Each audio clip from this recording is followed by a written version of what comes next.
محرم الحرام میں چند کام ایسے ہیں جو کرنے کے نہیں ہیں۔ نمبر 1، ماتم۔ اسلام میں ماتم کا کوئی تصور نہیں، اسلام صبر کرنا سکھلاتا ہے۔ حضرت علی رضی اللہ تعالیٰ عنہ جو حضرت حسین رضی اللہ تعالیٰ عنہ کے والد ہیں، ان کی شہادت ہوئی۔ حضرت علی رضی اللہ تعالیٰ عنہ فجر کی نماز پڑھنے جا رہے تھے کہ ان کو شہید کیا گیا، لیکن کسی نے حضرت علی رضی اللہ تعالیٰ عنہ کی شہادت پر کوئی ماتم نہیں کیا۔ حضرت حسین رضی اللہ تعالیٰ عنہ سے زیادہ افضل، زیادہ مرتبے والے ان کے والد حضرت علی تھے، لیکن ان پر ماتم نہیں کیا گیا۔ حضرت علی رضی اللہ تعالیٰ عنہ سے بھی زیادہ فضیلت اور مرتبے والے حضرت عثمان رضی اللہ تعالیٰ عنہ ہیں، ان کو اپنے گھر میں شہید کیا گیا۔ پھر حضرت عثمان رضی اللہ تعالیٰ عنہ سے زیادہ فضیلت و مرتبے والے حضرت عمر رضی اللہ تعالیٰ عنہ ہیں، ان کو بھی مسجد میں صبح کی نماز میں قرات کرتے ہوئے شہید کیا گیا، شہید محراب جنہیں کہتے ہیں۔ تو حضرت عمر رضی اللہ تعالیٰ عنہ کو بھی شہید کیا گیا، لیکن ان پر کوئی ماتم نہیں کیا گیا۔ حضرت محمد صلی اللہ علیہ وسلم جو دنیا اور کائنات کے سب سے افضل انسان ہیں، وہ اس دنیا سے گئے ہیں، لیکن کبھی کسی مسلمان نے کوئی ماتم نہیں کیا۔ اگر اسلام میں ماتم ہوتا تو حضرت حسین رضی اللہ تعالیٰ عنہ سے زیادہ افضل لوگ دنیا میں شہید کیے گئے ہیں، لیکن ان کی شہادت پر کوئی ماتم نہیں کیا گیا۔ اور حضرت عثمان رضی اللہ تعالیٰ عنہ کی شہادت تو بڑی مظلومانہ ہے، ان کا بھی پانی بند کیا گیا، کھانا بند کیا گیا، ان کا بھی بائیکاٹ کیا گیا، اور اس انداز سے بڑی مظلومانہ شہادت ہے، لیکن اس کے باوجود کوئی ماتم نہیں ہے۔ خود حضرت محمد صلی اللہ علیہ وسلم کی زندگی میں ان کے چچا حضرت حمزہ رضی اللہ تعالیٰ عنہ کو بڑی مظلومانہ شہادت ملتی ہے اور ان کو شہید کر دیا جاتا ہے،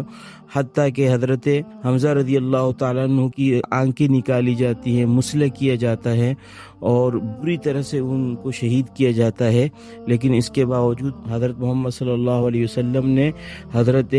حمزہ رضی اللہ تعالیٰ عنہ کے متعلق ایسی کوئی بات نہیں کہی کہ ان کا ماتم کیا جائے، ان پہ رویا جائے، ایسا کوئی حکم شریعت میں نہیں ہے۔ بلکہ ایک طرح سے دیکھا جائے تو اسلام میں تو شہادت ایک بہت بڑا مرتبہ ہے۔ حضرت محمد صلی اللہ علیہ وسلم تمنا کیا کرتے تھے، فرماتے تھے میں چاہتا ہوں کہ میں اللہ کے راستے میں شہید کیا جاؤں، پھر میں زندہ کیا جاؤں، پھر میں اللہ کے راستے میں شہید کیا جاؤں، پھر میں زندہ کیا جاؤں، پھر اللہ کے راستے میں شہید کیا جاؤں، پھر میں زندہ کیا جاؤں۔ تو حضرت محمد صلی اللہ علیہ وسلم یہ تمنا فرماتے تھے کہ میں بار بار شہید کیا جاؤں، بار بار زندہ کیا جاؤں، پھر شہید کیا جاؤں۔ اسی طرح حضرت خالد بن ولید رضی اللہ تعالیٰ عنہ پوری زندگی شہادت کی تلاش میں جنگوں میں لڑتے رہے، لیکن شہادت انہیں نہیں ملی۔ آخری وقت میں جب بستر پہ ان کو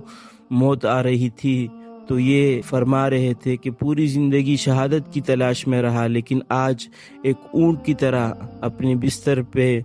موت کا منتظر ہوں۔ شہادت تو اسلام میں مطلوب ہے۔ صحابہ کرام رضی اللہ تعالیٰ عنہ تو شہادت کے لیے محنت کرتے تھے، شہادت کی تلاش میں رہتے تھے۔ تو اگر شہادت کسی کو مل جاتی ہے، بہت بڑا مرتبہ ہے جو اس کو ملا ہے۔ اس پر ماتم کرنا،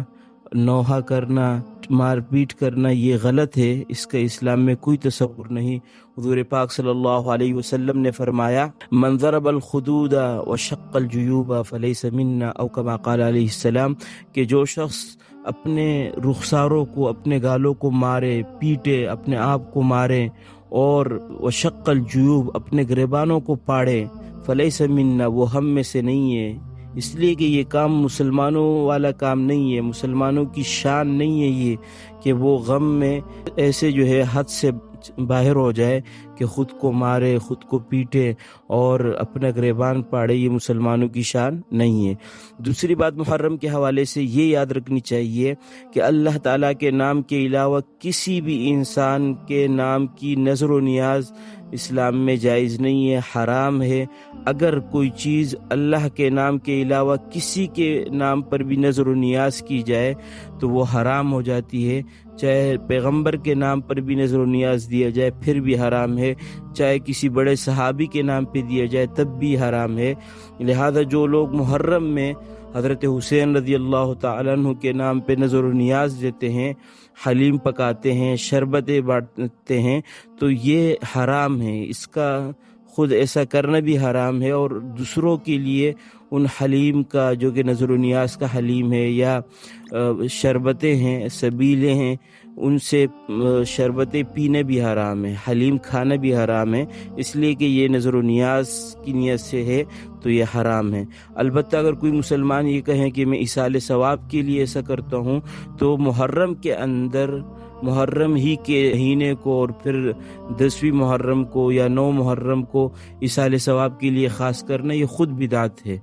تو پورے سال کے اور مہینے بھی ہیں، اگر آپ نے حضرت حسین رضی اللہ تعالیٰ عنہ کے نام پہ ایصال ثواب کرنا ہے تو کسی بھی مہینے میں کرے، اس مہینے کو خاص کر دینا یہ بھی ایک بدعت ہے، پھر بھی ایسا نہیں کرنا چاہیے۔ اسی طرح اس مہینے کے اندر مرثیے جو ہے وہ لوگ سنتے ہیں، لگاتے ہیں، تو مرثیوں کے کیسٹس لگانا، وہ چلانا اور اس کو سننا یہ بھی ناجائز ہے، غلط ہے، اس سے بھی بچنا لازم ہے۔ محرم میں کرنے کے جو کام ہے وہ صرف اور صرف 2 کام ہے۔ نمبر 1، رسول پاک صلی اللہ علیہ وسلم نے 10ویں محرم کا روزہ رکھا ہے، اور پھر آپ صلی اللہ علیہ وسلم کو پتہ چلا کہ یہود اور عیسائی وہ بھی ایسا کرتے ہیں، 10 محرم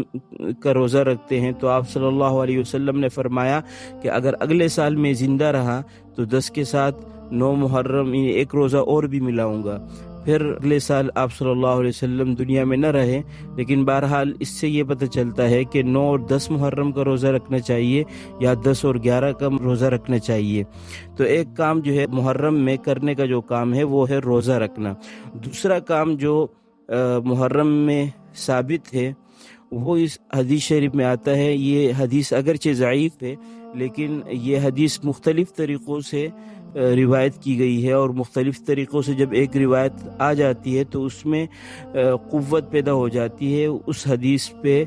عمل کرنا بہرحال فضائل کے باب میں صحیح ہوتا ہے۔ تو اس حدیث پر ہم عمل کر سکتے ہیں۔ وہ حدیث یہ ہے کہ رسول اللہ صلی اللہ علیہ وسلم نے فرمایا کہ جو 10 عاشورہ کے دن یعنی 10ویں محرم کو اپنے گھر والوں پر فراخی کے ساتھ ان پہ خرچ کرے گا، اپنے گھر والوں کو 10ویں محرم کو اچھا کھلایا پلائے گا، تو اللہ تعالیٰ سے امید ہے کہ پورے سال اللہ تعالیٰ اسے اچھے کھلائے گا، پلائے گا، اور اس کے رزق میں فراخی دے گا، اس کے رزق کو اللہ کشادہ فرمائیں گے۔ تو یہ ایک عمل ہے کہ 10ویں دن گھر والوں پہ کی فراخی کی جائے، لیکن اس میں بھی بہتر یہ ہے کہ گھر کے اندر ہی اسے رکھا جائے۔ پڑوس میں کھانا وغیرہ بھیجنے سے ہو سکتا ہے کسی کا یہ ذہن ہو کہ یہ نظر و نیاز کے ہمیں بھیج رہے ہیں تو بدگمانی ہو سکتی ہے، تو گھر کے اندر ہی اس کو رکھے تو بہتر ہے۔ یہ جو کرنے کے کام ہے یہی ہے، 2 کام ہے، روزہ رکھنا اور کھانے پینے میں 10ویں محرم کو اپنے گھر والوں پہ فراخی کرنا۔ اللہ تعالی ہم سب کو دین کو صحیح طرح سمجھ کر اس پر عمل کرنے کی توفیق عطا فرمائے۔